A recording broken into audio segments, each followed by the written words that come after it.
Europe 1, il est 7h19. Patrick Cohen, vous recevez ce matin le PDG de SNCF Réseau. Bonjour Patrick Jeantet. Bonjour Patrick Cohen. La grève qui a repris hier soir à la SNCF a donc commencé il y a un mois, jour pour jour. Il est encore loin, à votre avis, le bout du tunnel, comme on dit chez vous ? Écoutez, on fait tout, on fait en sorte que le bout du tunnel se rapproche. On négocie et maintenant que... Vous négociez vraiment ? On a l'impression qu'il ne se passe plus rien. Pas du tout. On négocie parce qu'il y a une convention collective à négocier, puisque la loi qui a été votée par l'Assemblée nationale et qui sera présentée au Sénat à la fin du mois, cette loi donc précise qu'on ne recrutera plus à partir du 1er janvier 2020 de cheminots au statut. Donc on en recrutera des cheminots en contrat classique et donc il nous faut une convention collective de branche et c'est ça le travail qui nous attend dans les 18 mois à venir et on a commencé évidemment avec des bilatérales avec les organisations syndicales. Il y a des réunions donc avec les syndicats, les réunions ont repris aussi pour parler des évolutions de carrière, de l'attractivité du métier, oui ça existe. Absolument, à la SNCF évidemment ça existe sur des sujets aussi comme la polyvalence qui va nous permettre d'être plus performants et d'être plus attractifs aussi dans les métiers. Le gouvernement lui aussi, le Premier ministre rencontre les organisations syndicales lundi. Oui, le 7 mai. 7 mai, oui. Oui, ça a pris 15 jours. Le gouvernement, ça a pris 15 jours. C'est le Premier ministre qui les reçoit à leur demande d'ailleurs, ils avaient demandé. Et donc il a accédé à leur demande. Et donc vous voyez que aussi bien côté gouvernement que côté entreprise, on travaille et on discute avec les organisations syndicales quasiment tous les jours. Donc ça avance avec les syndicats. Encore une fois, on a l'impression comme ça en regardant que il ne se passe rien, qu'il n'y a pas de discussion. Nous avons signé un accord sur le travail des handicapés dans la maison SNCF avec les syndicats. 3 syndicats des 4 syndicats représentatifs ont signé cet accord. Donc, vous voyez, on travaille sur tout un tas de sujets, et pas seulement d'ailleurs sur le sujet de la réforme, heureusement. Quelles sont les pertes de la SNCF par jour de grève ? Alors, on estime aujourd'hui à peu près une vingtaine de millions d'euros par jour de grève. C'est à peu près la perte qu'on subit. Donc c'est en effet considérable. Ça fait un coût d'environ 250 millions d'euros depuis le début du mouvement. Voilà, et absolument. C'est à peu près l'ordre de grandeur, 250 millions d'euros depuis le début du mouvement. Et ça pourrait se chiffrer jusqu'à 400, 500 si ça continue jusqu'à fin juin. Tout dépend. Si ça a dû continuer jusqu'à fin juin, en effet, ça sera plus que ça. Oui, bien sûr. Bien sûr.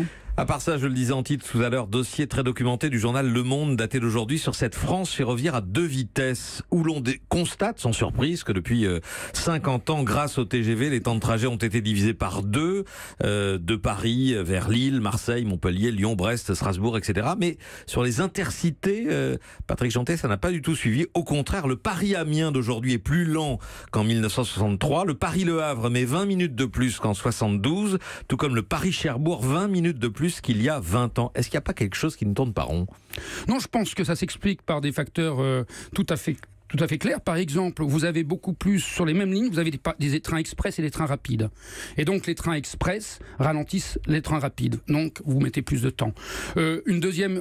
Ça veut dire que c'est parce qu'il y a plus de trains que les trains en moyenne sont plus longs. Oui, parce que vous voyez, deux trains ne se doublent pas. C'est ça peut-être le défaut du ferroviaire à l'inverse de l'avion, c'est qu'on ne se double pas en train.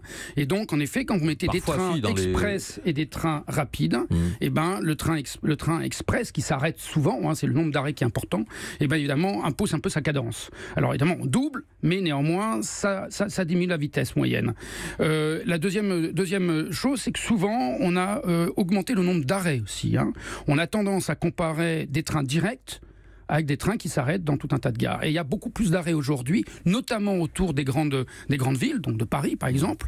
Et ce nombre d'arrêts, évidemment, diminue le temps de parcours complet jusqu'au terminus. C'est la pression des collectivités locales qui demandent des gares, des arrêts pour leurs lignes. Ça, c'est vu pour les TGV, ça existe aussi pour les intercités.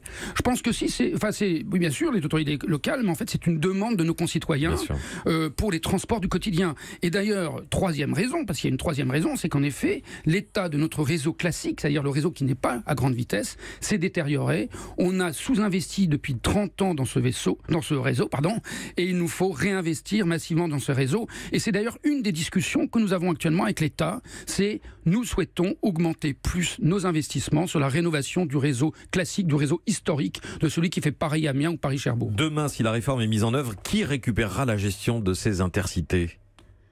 Alors, sur la gestion des régions ont parti. ça a été commencé déjà. Il y a eu un transfert de beaucoup d'intercités. Par exemple, les intercités normands, puisque vous parlez de Normandie, sont en cours de transfert vers la région Normandie. Et c'est en effet la région Normandie qui les gérera.